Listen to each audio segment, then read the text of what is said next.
अस्सलाम वालेकुम दोस्तों, आज की वीडियो बर्ड्स के फरवरी और मार्च के स्पेशल फूड पर है। क्योंकि अब मौसम थोड़ा सा तब्दील हो चुका है और बर्ड्स की खुराक को भी हमें थोड़ा सा चेंज करना होगा। ऐसा नहीं है कि आगे अप्रैल और मई में अचानक से अपने बर्ड्स को हम ठंडी खुराक देना शुरू कर दें। अभी से उनकी खुराक में हम आहिस्ता आहिस्ता चेंजिंग करेंगे ताकि जब आगे गर्मी आए तो हमारे बर्ड्स के ऊपर किसी भी किस्म का कोई भी इफेक्ट ना हो। तो अगर आपके पास भी किसी किस्म के बर्ड्स यानी बजीज, लव बर्ड्स, कॉकटेल या फिंचेस हैं तो आज की वीडियो को आपने थोड़ा गौर से सुनना है। तो शुरू कर लेते हैं आज की वीडियो। तो व्यूअर, सबसे पहले बात कर लेते हैं सीड मिक्स के बारे में। क्योंकि जब दिसंबर और जनवरी में मौसम काफ़ी सर्द था तो अपने बर्ड्स के सीड मिक्स में हम सनफ्लावर सीड और बंग के बीज काफ़ी क्वांटिटी में डालकर दे रहे थे। इसके अलावा मैंने आपको अक्सर वीडियोस में कहा था कि बर्ड्स के सीड मिक्स के अंदर जैतून का तेल भी डाल दें और कोल्ड लिवर ऑयल कैप्सूल जो थे उनका लिक्विड भी डाल दें। लेकिन अभी आपने ऐसा बिल्कुल भी नहीं करना।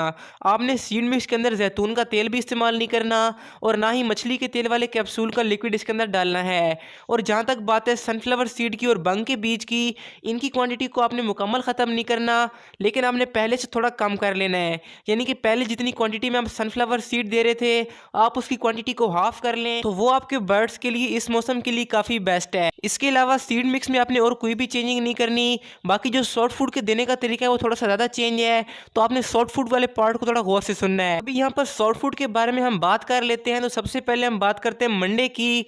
तो मंडे को अपने बर्ड्स को आपने भिगोई हुई गंदम इस्तेमाल करनी है। इसके लिए आपने करना ये है कि रात को गंदम को भिगो कर रख लें और मॉर्निंग में उसको आप 3-4 मिनट के लिए बॉईल करके अपने बर्ड्स को प्रोवाइड करें। इससे ना तो उसकी तासीर ज़्यादा ठंडी होगी और ना ही बहुत ज़्यादा गर्म, क्योंकि भिगोई हुई गंदम की तासीर काफ़ी ठंडी होती है और उबली हुई गंदम की तासीर गर्म। जब हम इसको रात को भिगो के सुबह बॉईल करेंगे तो उसकी तासीर बिल्कुल नॉर्मल रहेगी और इस मौसम में हमारे बर्ड्स के लिए इस तरह से गंदम देना काफ़ी फ़ायदेमंद साबित हो सकता है। और इन दिनों में अपने बर्ड्स को आपने एग फूड हफ्ते में सिर्फ एक ही बार इस्तेमाल करवाना है।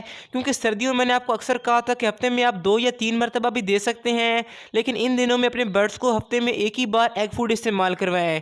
वो आपकी मर्ज़ी है कि आप मंगल को देते हैं या किसी और दिन अपने बर्ड्स को प्रोवाइड करते हैं। इसके बाद अगर हम वेडनेसडे की बात करें तो अपने बर्ड्स को आप कॉर्न यानी कि भुट्टा दे सकते हैं। अगर आपको इन दिनों में ताज़ा भुट्टा कहीं से मिल जाए यानी कि छिल्ली, तो वो आपके बर्ड्स के लिए बहुत ही ज़्यादा बेहतर है। इसको आप हफ्ते में 2 बार भी इस्तेमाल करवा सकते हैं, इसका कोई मसला नहीं है। अगर आपको ताज़ा ना मिले तो उसको आप बॉईल करके अपने बर्ड्स को दे सकते हैं। क्योंकि छिल्ली के बीज काफ़ी सख्त होते हैं, इनको हम भिगो के इस्तेमाल नहीं करवा सकते, इसलिए आपने इनको अच्छी तरह बॉईल कर लेना है और जब ये बिल्कुल नरम हो जाए तो फिर अपने बर्ड्स को इस्तेमाल करवाएं। बाकी अगर आपको ताज़ा छिल्ली मिल जाए तो आपके बर्ड्स के लिए बहुत ज़्यादा अच्छी है। और ये जो आपको मैं शेड्यूल बता रहा हूँ इसको आप अपने हिसाब से चेंज कर सकते हैं, लेकिन जो सॉफ्ट फूड को देने का तरीका है उसको आपने चेंज नहीं करना। और यहाँ पर अक्सर दोस्त मुझसे कमेंट करते हैं किस टाइम पे सॉफ्ट फूड देना सबसे बेस्ट होता है। तो इस मौसम में या बल्कि पूरा साल अपने बर्ड्स को आपने मॉर्निंग में सॉफ्ट फूड प्रोवाइड करना है। यानी कि जब आपके बर्ड्स सुबह सवेरे सॉफ्ट फूड खाएंगे तो उनको भूख लगी होती है और अपने बच्चों को भी वो फीड कराते हैं, तो बच्चों की ग्रोथ काफ़ी जल्दी होती है। इसलिए हमेशा अपने बर्ड्स को मॉर्निंग में सॉफ्ट फूड दिया करें, वरना 9-10 बजे के टाइम अपने बर्ड्स को आप ये दे सकते हैं, कोई मसला नहीं है। इसके बाद बात कर लेते हैं जुमेरात की यानी कि थर्सडे की। तो इस दिन अपने बर्ड्स को आप बॉइल्ड राइस दे सकते हैं। ये बर्ड्स की फैट की कमी को काफ़ी हद तक पूरा कर देते हैं। इसको भी आपने हफ्ते में एक ही बार इस्तेमाल करवाना है। और मैंने आपको एक वीडियो में कहा था कि आप इसके अंदर एक अदरक का छोटा सा टुकड़ा डाल दिया करें सर्दियों में, लेकिन अभी आपने ऐसा बिल्कुल भी नहीं करना। आपने सिंपली चावलों को उबाल लेना है और अपने बर्ड्स को प्रोवाइड कर देना है। और इसमें आप एक और चीज़ ऐड कर सकते हैं जिसको हम हरा धनिया कहते हैं। यानी कि धनिया को आपने बारीक बारीक काट के इन चावलों के ऊपर डाल देना है, तो आपके बर्ड इस धनिया को भी खा लेंगे। इससे ना सिर्फ उनकी मल्टीविटामिन्स की कमी पूरी होगी, बल्कि धनिया की तासीर थोड़ी सी ठंडी होती है, जिससे आपके बर्ड्स का बॉडी टेम्परेचर बिल्कुल मेंटेन रहेगा। अब ऐसा नहीं है कि आप सिर्फ और सिर्फ अपने बर्ड्स को धनिया दे दें, आपने उसके अंदर चावल भी इस्तेमाल ताकि ना वो ज़्यादा गर्म हो और ना ही बहुत ज़्यादा ठंडा। अभी हमने धनिया की बात कर ली तो थोड़ी सी आपको मैं सब्जियां बता देता हूँ कि जो कि अपने बर्ड्स को आप इन दिनों में दे सकते हैं। तो देखिए, जो मौसमी सब्जियाँ होती हैं जैसा कि अभी चुकंदर है या उसके पत्ते हैं, तो वो हमारे बर्ड्स के लिए बहुत ही बेहतर है। इसके अलावा जो बंद गोभी होती है वो भी हमारे बर्ड्स खाते हैं, और जो पालक और मेथी है वो भी हफ्ते में एक बार अपने बर्ड्स को आप इस्तेमाल करवा सकते हैं, कोई मसला नहीं है। पालक की तासीर थोड़ी सी गर्म होती है, लेकिन उससे हमारे बर्ड्स की आयरन और जिंक की कमी पूरी होती है, जिससे हमारे बर्ड्स काफ़ी जल्दी ब्रीड पर आते हैं। इसके अलावा आप मटर अपने बर्ड्स को प्रोवाइड कर सकते हैं, या जो भी सब्ज़ी आपके घर में बने उसके छिलकों को आपने अच्छी तरह वॉश कर लेना है और अपने बर्ड्स को लाजमी देने हैं। ये एक नेचुरल चीज़ है जो कि बर्ड्स काफ़ी शौक से खाते हैं। और सब्जियों के इस्तेमाल में एक चीज़ लाजमी याद रहे कि इनको आपने हफ्ते में 1 या 2 बार इस्तेमाल करना है, वरना आपके बर्ड्स को लूज मोशन लग सकते हैं। और हमारे शेड्यूल के मुताबिक आपने जुम्मे जुमे के दिन कोई सब्ज़ी अपने बर्ड्स को प्रोवाइड कर लेनी है। इसके बाद बात कर लेते हैं सैटरडे की, यानी कि हफ्ते की। तो हफ्ते को आप उबले हुए काले चने अपने बर्ड्स को दे सकते हैं, जो कि प्रोटीन का एक बहुत ही अच्छा सोर्स है। चनों को भी आप रात भर के लिए भिगो कर रख दें और मॉर्निंग में आपने इसको अच्छी तरह बॉईल कर लेना है, जब तक ये अच्छी तरह नरम ना हो जाए। और अगर आपने बजीज को देने तो आप इनको थोड़ा सा ग्राइंड कर लें ताकि वो ईजिली खा लें। जबकि कॉकटेल और लव बर्ड्स काफ़ी आसानी से उबले हुए चने खा लेते हैं। इससे इनका साइज़ भी बढ़ता है क्योंकि इसके अंदर प्रोटीन होता है और हमारे बर्ड्स बिल्कुल हेल्दी और एक्टिव रहते हैं। इसके बाद संडे को अपने बर्ड्स को आपने एक बहुत ही स्पेशल खुराक देनी है, यानी कि मुख्तलिफ किस्म की दालों को मिक्स करके अपने बर्ड्स को आपने प्रोवाइड करनी है। इसके लिए जो भी दाल आपके घर पर अवेलेबल हो आप उसको बराबर बराबर क्वांटिटी में ले लें और रात भर के लिए इसको भिगो कर रख दें और मॉर्निंग में अपने बर्ड्स को अच्छी तरह उबाल कर आप इस्तेमाल करवाएं तो इंशाल्लाह आपके बर्ड्स बहुत अच्छी ब्रीडिंग करेंगे। इसमें आप चने की दाल ले सकते हैं, हरे मूंग की दाल ले सकते हैं और इसके अलावा जो भी दाल आपके घर पर अवेलेबल हो आप उसका इस्तेमाल कर सकते हैं।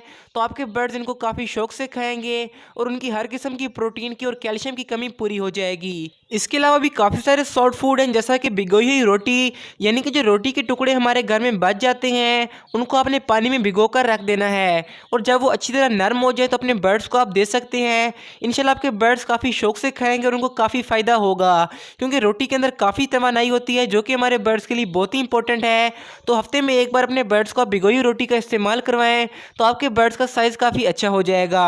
और इसका एक और फ़ायदा ये है कि ये रोटी ज़ाया होने से बच जाएगी और हमारे बर्ड्स इसको खा लेंगे। इसके अलावा जो इस मौसम के फ्रूट्स अपने बर्ड्स को वो भी आप दे सकते हैं, लेकिन एक बात आपने हमेशा याद रखनी है कि जो मीठे फ्रूट होते हैं जैसा कि गर्मियों में आम वगैरह होते हैं वो अपने बर्ड्स को आपने नहीं देने क्योंकि बर्ड्स को ज़्यादा मीठा पसंद नहीं होता और अगर ज़्यादा मीठा अपने बर्ड्स को हम देते रहेंगे तो हमारे बर्ड्स को काफ़ी नुकसान हो सकता है। इसीलिए अपने बर्ड्स को आप सेब और अमरूद वगैरह का इस्तेमाल किसी मौसम में करवा सकते हैं, ये हमारे बर्ड्स के लिए बहुत ही अच्छे होते हैं। और इन दिनों में आपने एक चीज़ का और ख्याल रखना है कि आपके बर्ड्स जो भी सॉफ्ट फूड खाएं तो आपने उस बर्तन को निकाल के अच्छी तरह वॉश करके अपने पास रख लेना है और अगले दिन साफ बर्तन में अपने बर्ड्स को आपने सॉफ्ट फूड देनी है। और सॉफ्ट फूड को आपने केज में पूरा दिन नहीं रखना वरना उसके अंदर बैक्टीरिया पैदा हो जाएंगे और हमारे बर्ड्स को फ़ायदे के बजाय नुकसान होगा। और सॉफ्ट फूड को आपने अलहदा बर्तन में रखना है, सीड मिक्स वाले बर्तन में इसको नहीं डालना वरना सारे का सारा सीड मिक्स ख़राब हो जाएगा। और जब आप अपने बर्ड्स को अलहदा बर्तन में सॉफ्ट फूड देंगे तो आपके बर्ड्स काफ़ी आसानी से इसको खा लेंगे। और एक क्वेश्चन जो कि अक्सर दोस्त करते हैं कि एक पेयर के लिए कितना सॉफ्ट फूड बेस्ट होता है, तो आप एक पेयर के लिए 2 चम्मच सॉफ्ट फूड दे सकते हैं और जो पालक के पत्ते होते हैं आपने एक पत्ता एक पेयर के हिसाब से रखना है। तो ये एक बहुत ही आइडियल तरीका है अपने बर्ड्स को सॉफ्ट फूड देने का। लेकिन अक्सर दोस्त कमेंट करते हैं कि हमारे बर्ड्स सॉफ्ट फूड नहीं खाते, वो सिर्फ और सिर्फ दाना खाते हैं। अगर आपने इसके बारे में जाना तो आप लेफ्ट वाली वीडियो क्लिक करके देख सकते हैं। बाकी अगर आपके बजीज पैरट्स ब्रीडिंग पर नहीं आ रहे तो राइट साइड पर मैंने ब्रीडिंग टिप्स की वीडियो लगा दी है जो कि मेरी माशाल्लाह मोस्ट पॉपुलर वीडियो है, आप इसको क्लिक करके देख सकते हैं। बाकी मिलते हैं अगली वीडियो में, तब तक के लिए अल्लाह हाफ़िज़, फ़ी अमानिल्लाह।